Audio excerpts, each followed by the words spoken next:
Hi, how are you? I hope you guys are doing well. So, today we're going to talk about something that doesn't get a lot of talk. Like there's not a lot of people talking about perimenopause, menopause, and postmenopause. Why that is, I don't know, because half the world is going to go through menopause. If you are lucky enough to get to the age where your body is going to go into menopause, we are going to go through it. And those of us who are not going through it are going to be loved by people who are going through it, whether that's your mom, your sister, your daughter, your wife, your girlfriend, your baby mama, your sunchild, whoever. You are going to know somebody who is also going through menopause, perimenopause, postmenopause. And I highly recommend that just because you personally will not go through it, that you learn about it, because it'll help your partner, it'll help your mom, it'll help your sister to be an understanding party in her experience. I have made a video on this before. I've made a few videos on this before, but I've made a dedicated video on this before, and I wore this exact same shirt, and I thought it would be fun to wear it again today. So this is me then. This is me now. I made that video January 24th of 2025. We are now in July. So 6 months. I was 297 pounds. I am now an additional 37 pounds down. 6 months, that's it. I am now 37 more pounds down since then. And do you see a difference? Anyhow, I decided that I wanted to do an updated video because I was giving you my experience within just a few days of starting, right? Because although after my hysterectomy, I was experiencing extreme vaginal dryness, so much so that it was painful to wipe, it was painful to urinate, it hurt all the time. And because of that, I was able to start estradiol vaginal cream, which this is my second tube. Like I had two tubes. No, I had three tubes. I had three tubes, and this is my third tube that I never needed to open. I'm still using one tube for my face now, and I will go into that in another video. But for now, this is the applicator. This applicator will be reused over and over again until this bottle is completely done. Everybody's going to have differences, but for me, I was to insert 1 gram vaginally nightly for 2 weeks and then once weekly. That was what I was supposed to do. This was going to decrease my chance of, or decrease my risk of blood clots, because I was still under the medication that they give you during anesthesia so that I wouldn't bleed out while getting my surgery. So I was still, under that medication. I wasn't allowed to start any sort of HRT therapy until 6 weeks and 1 day post surgery. So this was the solution for that. This helped a lot. However, it helped a lot with the vaginal dryness and the vaginal issues, but I was waking up nightly in puddles of sweat. I was waking up all night and all morning. I couldn't sleep. I was so miserable in the night sweats. I mean, absolutely miserable. I was washing my sheets every single day, and I wasn't even allowed to do laundry because I couldn't carry anything more than about 5-ish pounds because they didn't want to risk any bladder falling, right? Now, let's see. So I did go to the doctor when I was about 5.5 weeks post surgery. And I did discuss these things with my OBGYN, and I told her, I really think I'm going through perimenopause. I think I've been doing it for the last couple of years. And here we are now. And everybody was convinced that I am still too young. I was only 43. You're still too young. I was 42 when I started seeing her and I started talking to her about it. But the reality is that I started my period the day after my 9th birthday. On average, menstrual cycles in women, or the menstrual life cycles in women, is about 20 years before they start to see some menopause, perimenopause symptoms, right? So I had already gone over about 14 years. So I was almost double what most people will start to see the decline in their cycles happen. And a lot of people don't take into consideration how young I was when I started.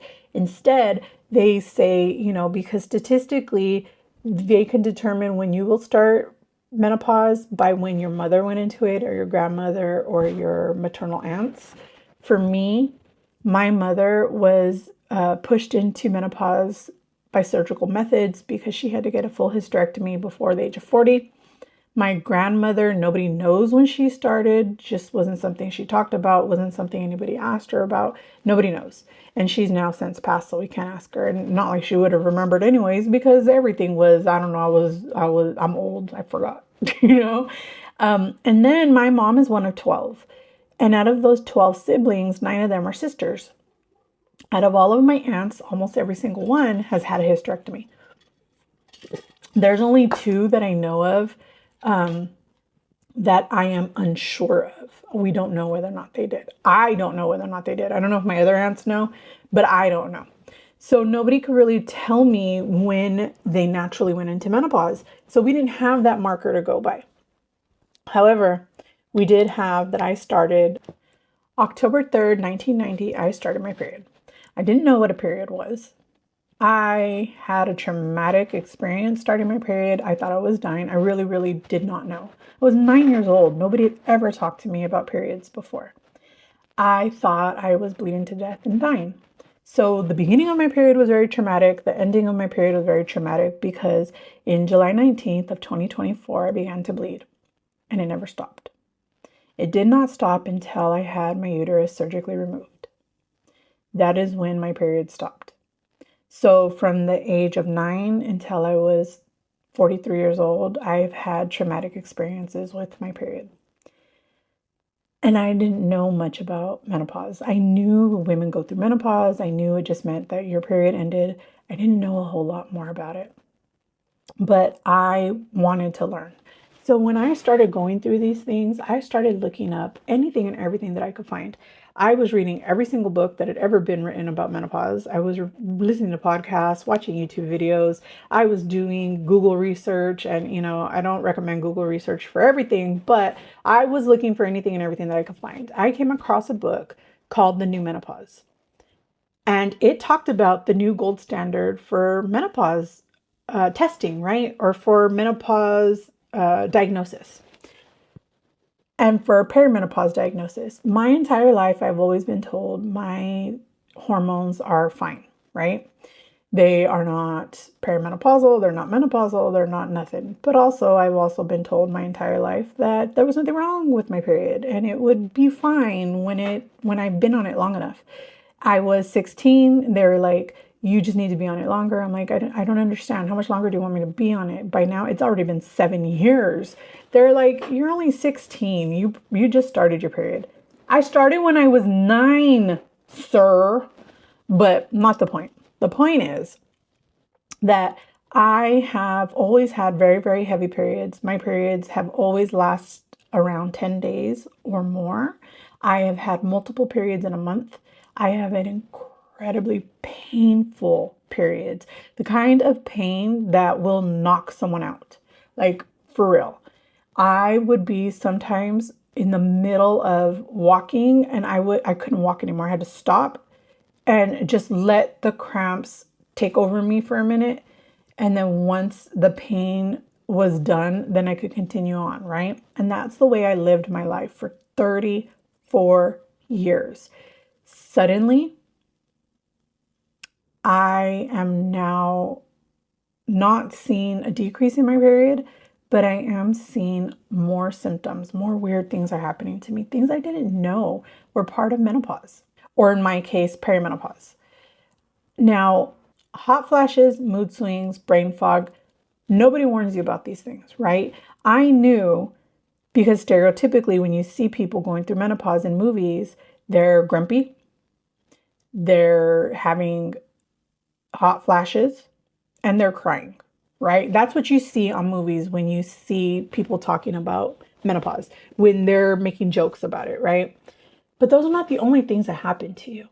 You don't realize, or you don't know, a lot of people don't know that brain fog, itchy inner ears, like this part of your inner ear itches, not the outside part, not the lobe, not the back. The inside of your ears can itch. You can get blurry vision. You could get double vision.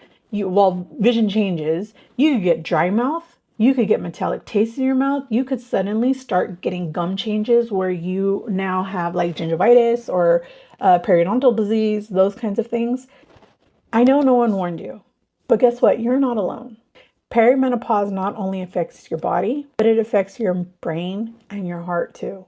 So let's talk about what's really happening and how hormone therapy may be able to help. Because guess what? It is a blessing to grow older, but you don't have to suffer. You don't have to suffer. I am not a doctor. This is not medical advice. I am merely telling you my experience and my experience alone and the experience of other people that I've spoken to or read about that I'm sharing with you. I am not by any means telling you that you must do this. I am not by any means telling you because I did, you should. But that also means that because you don't, that doesn't mean that I won't. I am doing what is best for me, for Delilah. I have spoken to my primary care physician, my OBGYN, and my oncology gynecologist, okay? Because that is who did my surgery. Now, I no longer see her, so she's no longer my doctor, but at the time I was discussing these things with her. And I was recommended to a oncologist, a gynecological oncologist, because of the complications with my hysterectomy, not because I had cancer. Okay, so let's just clear that up. It wasn't because of that. It was because of the complications and the intricacy that was required during my surgery. But I discussed it with those 3 physicians who are all professionals and me. Delilah is a professional on Delilah. Nobody else knows Delilah the way that Delilah does. And nobody knows you the way that you do. And you are going to notice the changes the way that somebody else won't. Your partner may notice the changes in you. And that may be like when they say something like, hey, you've been a little bit edgy lately. Are you okay? And you might think back like, I have been. And you didn't think about it, right? So what is perimenopause? Normally it could start somewhere in the late 30s to 40s. Your estrogen starts to fluctuate. By the age of 30, you will now have only 10% of the amount of eggs that you were born with on average. Isn't that crazy to think about? And by the age of 40, you will be down to just 3% remaining. You will never have more eggs in your body because women are born with all the eggs that they're ever going to have. And you will never have more eggs than you did at 5 months in utero. You will have somewhere around 7 million eggs at that point. And when you're born, you'll have about 1 million. And then when you're 30, you'll be down to about 100,000. And then when you're 40, you'll be down to around 30,000. And then when you go through menopause, you'll be down to about 1,000 to 2,000 eggs. It used to be that the average menstrual cycle lifetime was about 20 years. Now it's believed to be somewhere between 20 and 30 years. I was still 34 years deep into my menstrual cycle lifespan, right? So here are some symptoms that are both common and uncommon that you may or may not know about. Hot flashes, night sweats, mood swings, trouble sleeping, thinning hair, brain fog, vaginal dryness, low libido, weight gain, especially around your midsection. Now, those are very common symptoms. Now, the uncommon symptoms might be something like burning tongue, dry mouth, electric shock feelings, gum changes or metallic taste, dry eyes, changes in vision, ringing in your ear, itchy skin, or the sensation that there are bugs crawling on your skin, heart palpitation, and joint pain. Now, there are a multitude of symptoms. There are hundreds of symptoms. These are just a small little taste of what, these are personally actually symptoms that I went through. So they were both, I had a mix of common and uncommon symptoms, but I didn't know that some of those things were related to perimenopause. Did you? Now, I also want to mention that statistically, Black and Hispanic women, they will often enter perimenopause sooner and they will experience stronger symptoms than our Caucasian counterparts. Nobody knows why that is. It just is statistically shown in a lot of data that has been collected, and nobody knows why that is. I am Hispanic. My family comes from Mexico. My mother's parents were born in Mexico. I'm a second-generation American. My father is a Tejano. He is born in California, but his parents were born in Texas. Their parents were born in Texas. Their parents were born in Texas, since Texas was Mexico. But that doesn't change the fact that I am still Hispanic.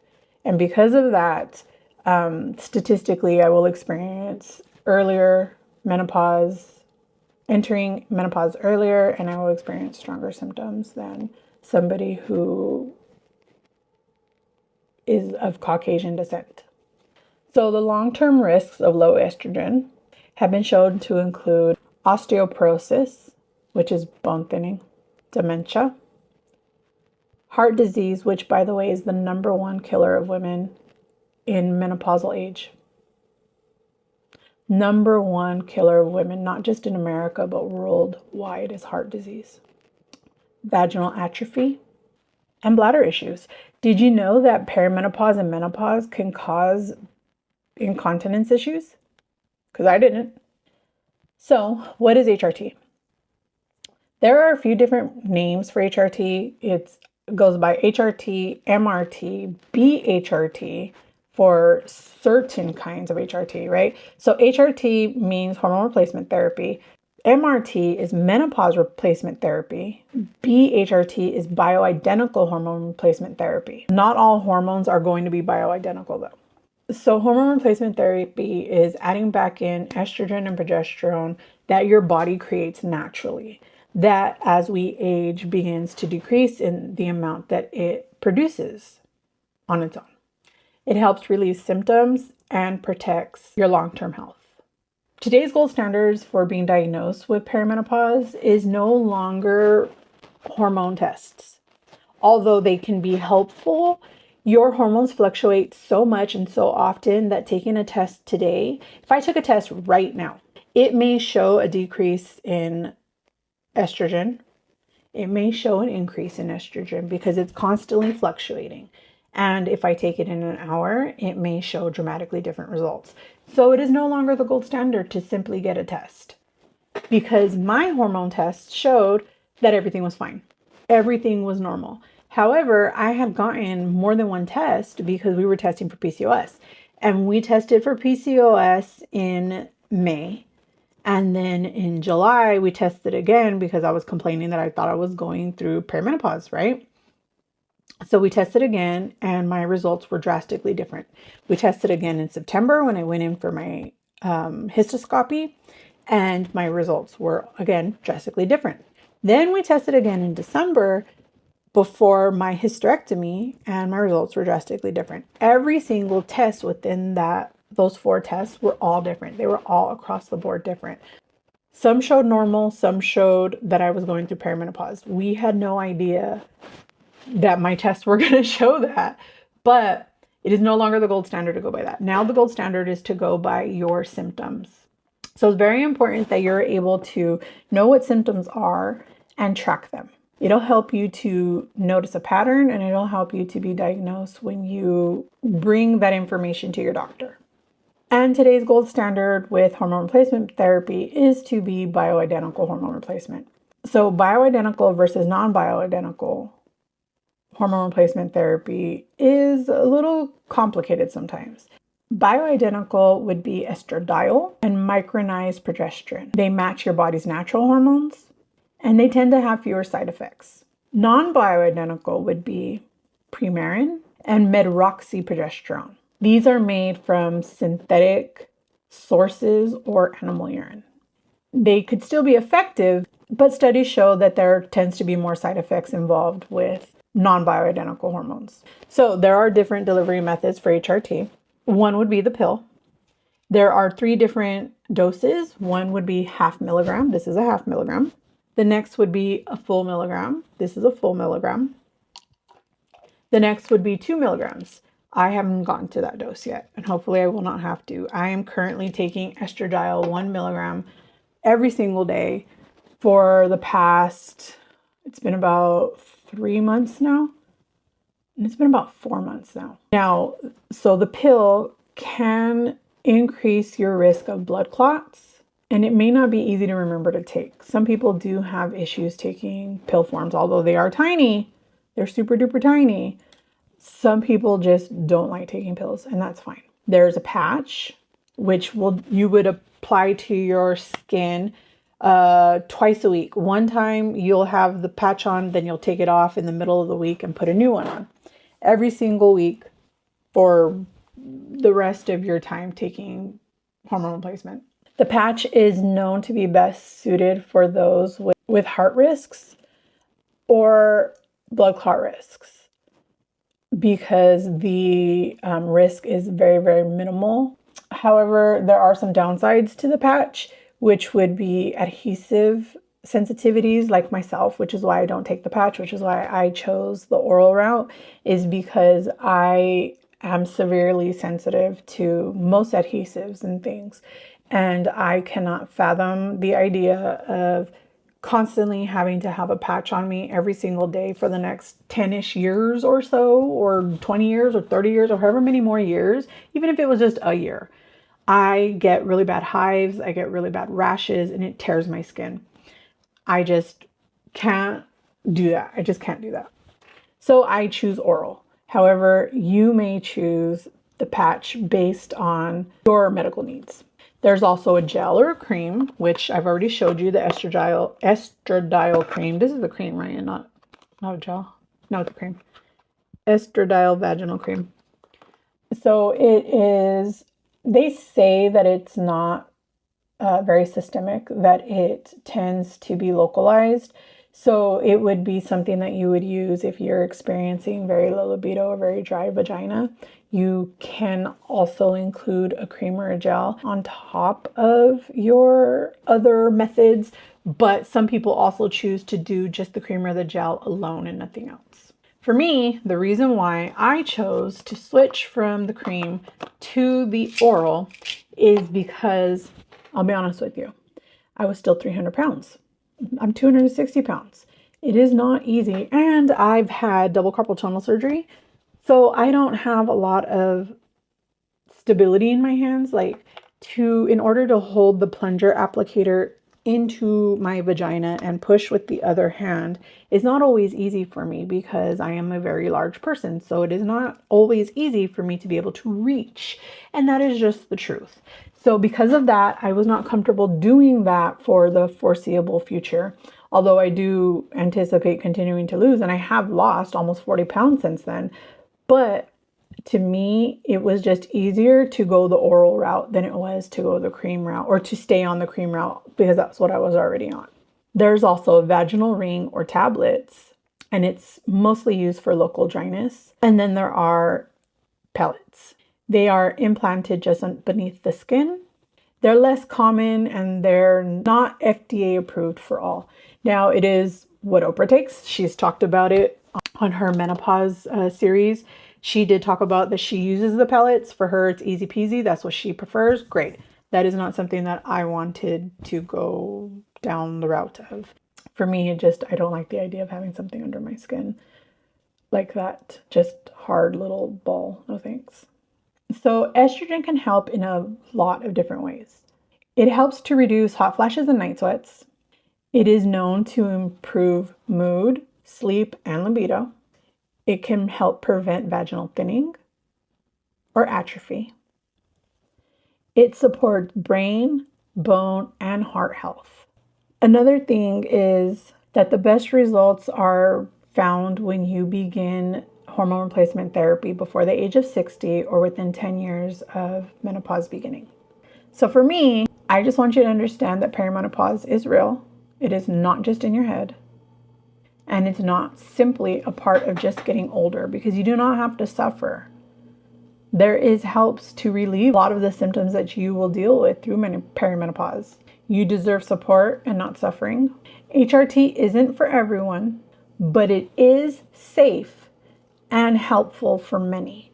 Now, back in the day, they began a major, gigantic study of hormone replacement therapy in women. They stopped the study early because they said that it was giving cancer to people, breast cancer, ovarian cancer, but they were giving them only non-bioidentical hormones. Almost all the participants were already over the age of 60. They were already postmenopausal, and the media just ran with those results and they turned it into something that it wasn't. And they have since walked back all of those findings, and they are now discovering that HRT is very, very beneficial for many women. It can help decrease heart disease, because did you know that when you go into menopause or perimenopause that it can increase your risk of type 2 diabetes, it can increase your risk of high cholesterol. And if you begin to take estrogen prior to getting either of those two things, it can keep you from getting them. It is better at prevention than it is at treating. So if you can do it before you get to those points, more power to you. Not all providers are up to date on the current menopause gold standards. A lot of them are still very anti-HRT. Did you know that during their entire 4 years of medical school, they only get 4 hours of menopause training? That's it, 4 hours. She has a practice in Galveston, Texas, and she has great resources online. So if you want help finding a practitioner who is well-versed on menopause, you can go to thepauselife.com, and there is a resource in there about how to find a practitioner who is more up to date on the new menopause standards. She also talks about telehealth companies. There are 3 that are recommended, not just by her, but also by the Menopause Society, which are Evernow, My Alloy, and MIDI Health. There's also, you can go to menopause.org, which is the Menopause Society, and they have resources to help you find a practitioner local to you who is up to date on menopause or perimenopause. I highly recommend that you keep learning and advocating and taking care of yourself, because nobody else can do it for you. And bioidentical hormone replacement therapy people get confused about it. They think that it's only available through compounding pharmacies, and it's not. There are also medications that are FDA approved and sold in standard pharmacies, just like my estradiol pills. These are bioidentical, but they are available at a regular pharmacy. My first half milligram doses, they were $5.44 for 3 months. These are now costing me about $16 per 3 months for the 1 milligrams. I have since began taking progesterone, which is like a little gumball. And mine is also bioidentical. Now, something that you do need to know is that if you have a uterus, you must not take estrogen alone. You must take estrogen alongside with progesterone. Otherwise, it can increase your risk for uterine cancer. If you do not have a uterus, you can take estrogen alone, which is what I began doing. I was only on estrogen for the first 6 months. But I barely went to the OBGYN a couple weeks ago, and that is when I was telling her about what I was going through, that the hot flashes and the night sweats are really well managed now. The brain fog is a lot better. My memory issues are better. My joint pain is better. Like, if you watched my last video, you remember I couldn't lift my arm past here. And this is where my arm, I want to say locks because it gets stuck here. I can push it further, and before I couldn't. This was incredible pain, but now I can. It still hurts. It's just uncomfortable now. Before I couldn't do it. And this arm, like nothing. This arm gets locked right here. And I could keep going, but it's very uncomfortable. But I could do it. And that's about as high I can go now.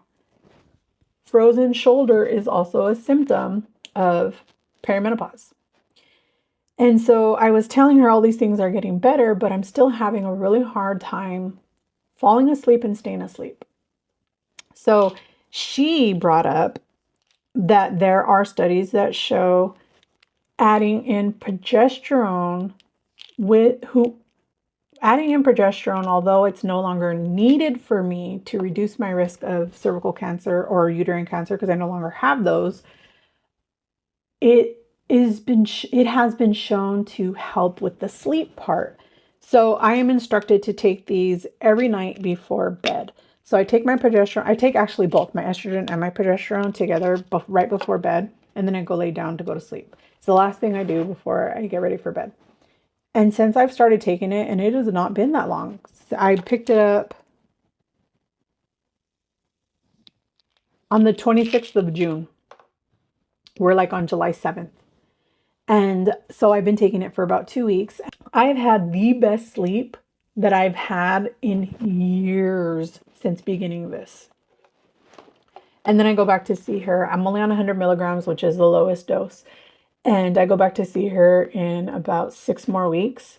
And then we will discuss whether or not I need to go up. I don't know whether or not I'll need to go up because in the beginning, when I was very first taking the 0.5 milligram of the estradiol, I had a lot of improved symptoms right away. And then suddenly they just started coming back a little bit. And then once I moved to the 1 milligram, I have been so much better all around. So I don't know if that's going to be the same case with the progesterone, but we will see. Now, I will go ahead and put it in the description below, but I have questions that I want you to be able to ask your doctor after watching this, okay? Okay, so the first question is, are you up to date on the current standards for perimenopause and menopause diagnosis and treatment? The second, what is your stance on hormone replacement therapy? If either of those two are no, find a new doctor. If they are not current and up to date, you need a new doctor. If they have a negative stance on hormone replacement therapy, you need a new doctor. Because if they have a negative stance on it, that means that they are not up to date on the current hormone replacement therapy and diagnosis for menopause. You can't be both. You cannot be up to date on the current standards and be 100% against hormone replacement therapy for everyone across the board. Yes, again, it is not going to be for everyone. There are going to be people where it's not going to be for them. And that is one thing, but it is far another to be completely against it for everyone always. Third, do you offer bioidentical hormone replacement therapy? Because not all physicians will. Some will only offer non-bioidentical hormone replacement therapy. And again, that goes back to a lot of belief that bioidentical can only be done with a compounding pharmacy, and that tends to be very, very expensive. But it can also be done through regular pharmacies. Next, what is the best delivery method for hormone replacement therapy for me and my health history? Then, can we talk about the risks to my brain, heart, and bones if I choose not to do hormone replacement therapy versus if I choose to do hormone replacement therapy? Because there are risks to everybody for everything. Whether you choose to take it or you choose not to take it, there are going to be risks.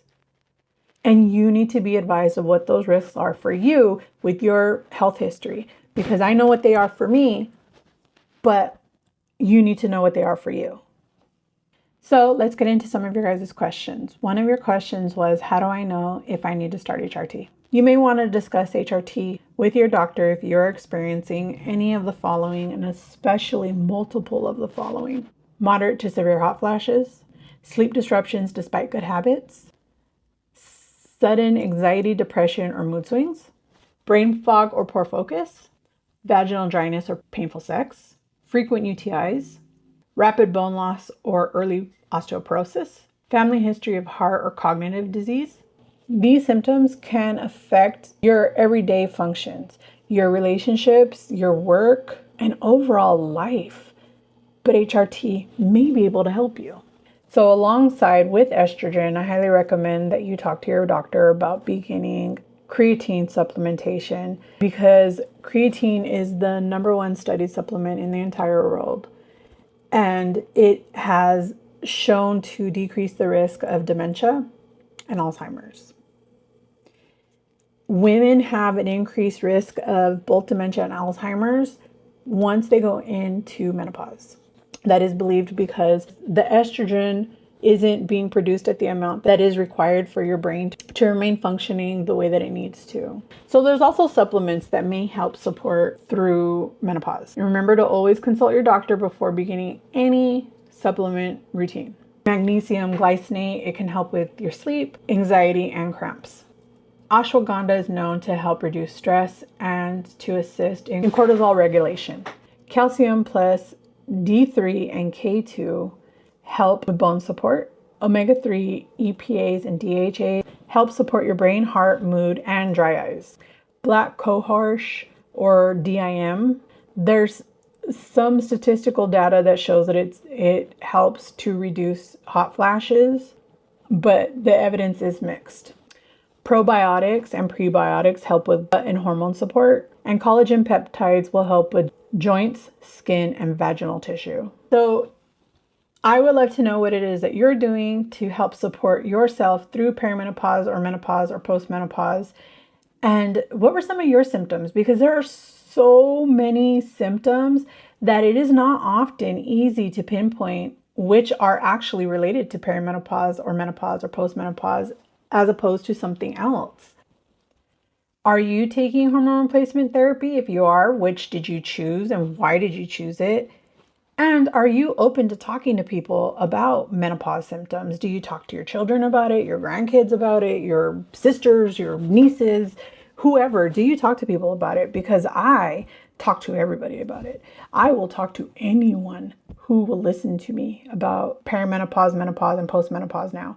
Remember, I come from a very, very, very large family. My mother is one of 12. My father is one of 9. All of them have about 3 kids. Most have 3 children. Some have more. I have an uncle and some cousins who have 12 plus kids of their own.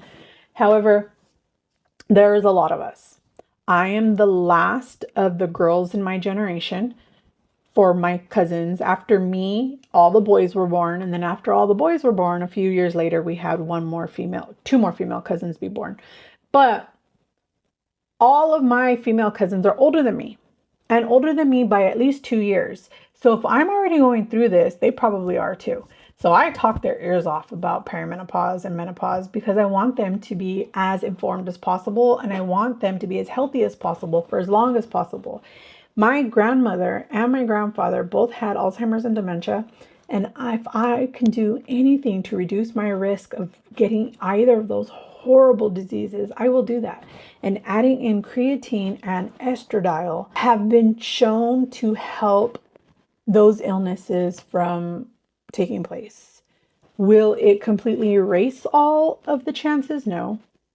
It does decrease my risk greatly to be on creatine and estradiol. And if I can reduce my risk, I'm going to do that. I would love, love, love for you to also share your experiences in the comments down below and with one another.